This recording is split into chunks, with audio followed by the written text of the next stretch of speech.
저는 미국에서 경영석사학위를 취득하였고 여러분들에게 주식 관련, 경제 관련에 대해서 좀 도움을 드리려고 합니다.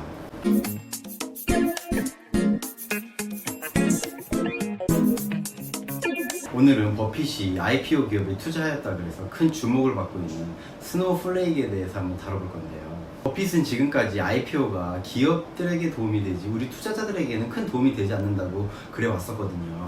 이런 버핏의 IPO 투자를 보고 있자니 우리 서학개미들의 투자 방법이 오히려 버핏보다도 앞서 나갔던 것이 아닌가 생각이 듭니다. 지금 PER도 높고 전반적으로 주식이 많이 과열되어 있기 때문에 그래서 이런 IPO 종목, 신성장주들에 대해 많은 관심을 가지는 것은 이 시대의 흐름에 앞서는 어떻게 보면 당연한 결과인 것 같습니다. 다만 계속 말씀드리지만 너무 욕심부리지 않는 한도 내에서 투자하는 것이 옳다고 생각합니다. 그러니까 올 봄 이후 뉴욕 증시 랠리를 주도해온 우리 기술주를 둘러싼 거품 논란이 지금 주식 상승을 발목을 잡고 있는데요.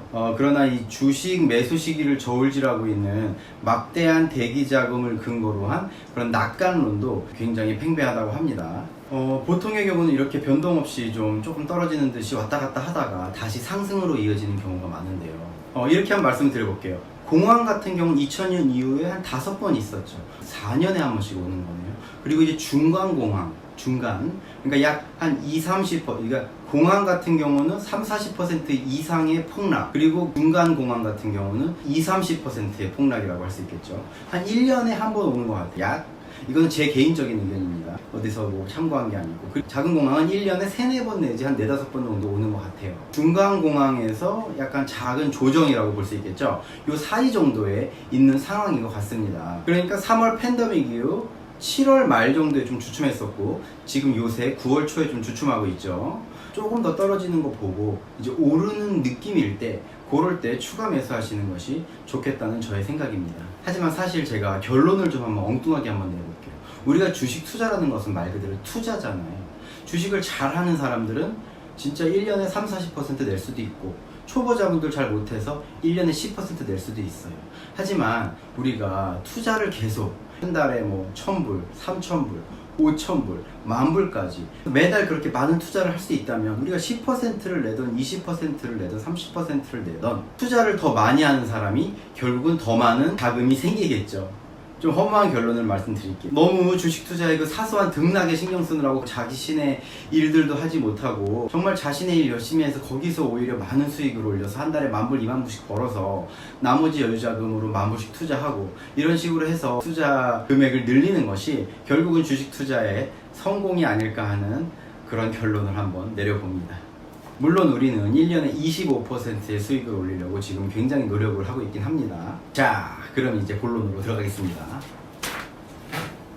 스노우플레이크 본격적으로 들어가기 전에 연준 관련 뉴스를 한번 다뤄볼게요. 연준의 시장 완화에 대한 발표를 기다리는 투자자들, but that may be a tall order라고 그러죠. 너무 무리한 요구일 수도 있다고 하네요. 9월 11일 어제 CNBC 뉴스입니다. 주식시장은 이 연준의 시장 완화를 위한 발표를 다음 주쯤 기대하고 있습니다. 하지만 중앙은행과 투자자들이 이 선거와 경제 회복에 집중한다면 계속적으로 주식시장이 여기 차피할 것으로 보입니다. 이렇게 나오는데요. 이 시세 등이 변동이 심한 것을 말하거든요. 2일 연속 진행될 연준의 미팅이 수요일쯤 끝날 것으로 보이는데요. 앞으로의 진행 방향과 조금의 조정 사항들을 이제 결론 지을 것입니다. 하지만 연준에서 더 이상의 통화 정책에 대해서는 예를 들면 채권 매입 같은 상황 그런 것은 언급하지 않을 것 같다며 프루덴셜 파이낸셜의 수석 투자 전략가인 퀸시 크로스비는 주식시장에게는 실망감을 줄 수도 있다고 합니다. 연준의 비상정책은 3월 28일 지난 코로나 사태로 폭락한 주식시장을 50% 이상 급등시키는 요인이 되었는데요. 주식장의 어떤 매도를 제한하는 주요 요인이 되었었습니다. 주식시장은 지난주 몇 차례 엄청난 폭락이 이어졌죠. S&P 500과 나스닥은 한 주에 막 10% 이상 폭락하며 6월과 그리고 3월 이후 최대 폭락을 기록했습니다. 벤 녹펀 글로벌 폴의 수석 시장 전략가 마크 챈들러는 연준이 계속적으로 인플레이션에 대해서는 염려되지 않는다고 발표할 것으로 보입니다. 그는 앞으로 한 주간도 주식시장이 상승과 하락을 반복할 것으로 보인다며 대거 매도는 일어나지 않을 것 같다고 합니다. 여기 이제 FOMC 미팅 스케줄표가 있는데 수요일 날 2시에 Fed 디시전, 2시 반에 Fed 체어맨 파월이 얘기한다고 하네요. 우리 주식 투자자들에게 좋은 소식이 나오기를 한번 기대해 봅니다. 스노우플레이크는 캘리포니아주 산마테오에 본사가 있고요.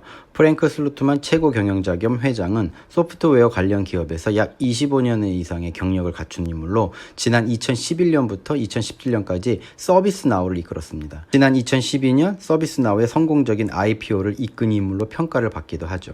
지난해 5월까지는 약 5년간 마이크로소프트 출신의 밥 머글리안이라고 이분이 스노우플레이크의 수장으로 자리했고 현재도 이 회사 지분의 3.3%를 보유하고 있습니다. 슬루트만 현 회장도 5.9%의 지분을 보유하고 있습니다. 스노우플레이크는 클라우드 기반의 데이터 웨어하우스 DW라고 하는데요. 아마존과 MS, 구글 등 3대 클라우드 기업들과 협업해서 대용량 및 다양한 유형의 데이터를 쉽고 안전한 하나의 플랫폼에서 관리할 수 있도록 서비스를 제공합니다.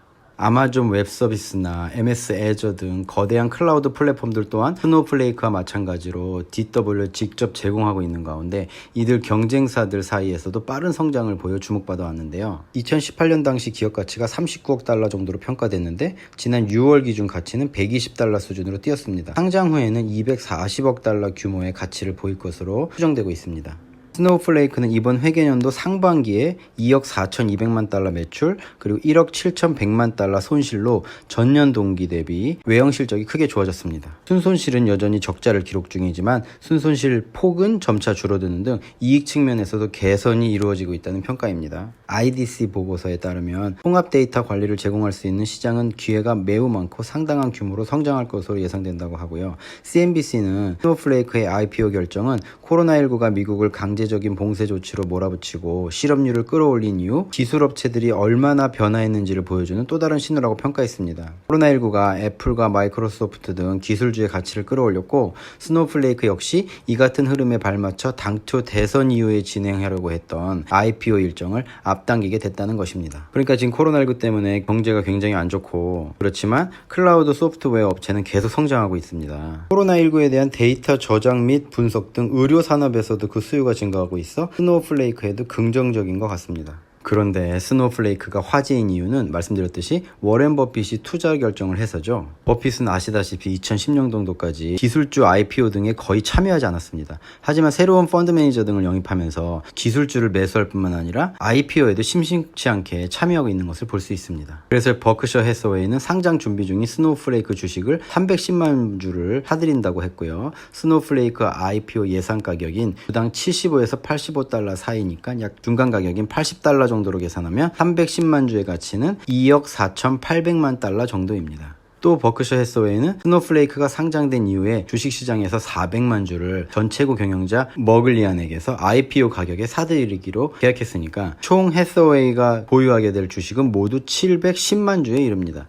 약 5억 5천만에서 5억 9천만 달러라고 합니다. 투자의 귀재 워렌 버핏이 스노우플레이크에 투자한다는 소식이 전해지자 비즈니스 인사이드는 진짜 유니콘을 보는 일보다 드문 일이라고 했답니다. 스노우플레이크는 유니콘 기업 중에서도 세계 최대 비상장 기업 중 하나로 평가받고 있습니다. 유니콘 기업이란 무엇이냐면 기업 가치가 10억 달러 이상인 비상장 스타트업을 일컫는 말입니다. 버핏은 아시다시피 자신이 잘 알고 있는 분야에만 투자하기로 유명하죠. 유틸리티나 제조, 소매, 금융, 보험 등 안정적인 업종 중심으로만 투자를 해왔기 때문입니다. IPO 종목에 대해서도 투자자들에게 IPO 열풍이 휘둘려서는 안 된다고 강조해온 바 있죠. IPO가 기업에는 도움이 되지만 투자자들에게는 큰 도움이 되지 않는다는 이유에서였습니다. 지난 5월 CNBC와 인터뷰에서 버핏은 54년 동안 버크셔가 새로운 이슈를 매입한 적이 없다고 말했다고 하죠. 그러니까 가치 투자를 중시하는 버핏 회장은 변화 가능성이 큰 기술주 투자도 꺼려왔지만 2016년 애플 주식을 사며 IT 종목에 손을 댔고 현재는 애플 2대 주주에 올라있고 지난해에는 아마존에도 투자했습니다. 그는 애플에 대해서는 소비자들의 충성도가 특별하다는 점을 높이 평가한다고 했습니다. 그리고 세일즈포스도 2억 5천만 달러 규모의 주식을 매입할 예정인데요.